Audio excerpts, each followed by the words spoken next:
আসসালামু আলাইকুম, আমি খাদিজা।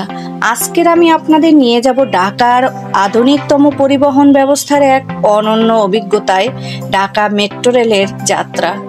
টিকিট কাউন্টার থেকে শুরু করে গন্তব্য স্টেশনে পৌঁছানো পর্যন্ত ধাপে ধাপে সব কিছু আপনাদের দেখাবো, আপনাদের সাথে সব কিছুই শেয়ার করব। সাথে থাকুন, তাহলে কোনো প্রকার ভিডিওটি স্কিপ করবেন না, A to Z ফলো করুন।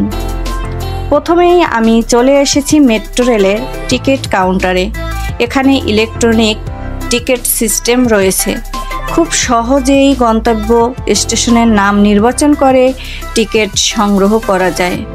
টিকিট মেশিনের ক্যাশ ও কার্ড দুইভাবে পেমেন্ট করা যায়। টিকিট নেওয়ার পর সেটি দিয়ে প্রবেশ গেটের স্বয়ংক্রিয় স্ক্যানার মেশিনে ট্যাপ করতে হয়। গেটে টিকিট ট্যাপ করার পর স্বয়ংক্রিয় দরজা খুলে যায় আর আমরা প্রবেশ করি প্ল্যাটফর্ম এলাকায়। এখানে নিরাপত্তার জন্য পুরো প্ল্যাটফর্ম গ্লাস বাউন্ডারি দেওয়া আছে।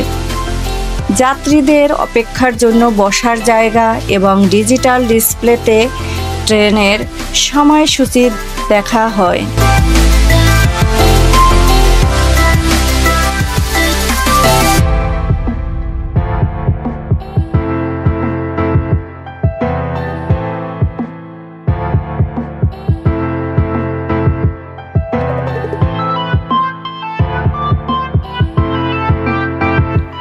নির্দিষ্ট সময় ট্রেন এসে দাঁড়ায়, দরজা স্বয়ংক্রিয়ভাবে খুলে যায়।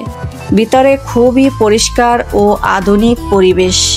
এয়ার কন্ডিশন, সিসিটিভি ক্যামেরা, আরামদায়ক সিট, সব কিছু মিলিয়ে যাত্রীদের জন্য একটি নিরাপদ যাত্রা নিশ্চিত করা হয়েছে।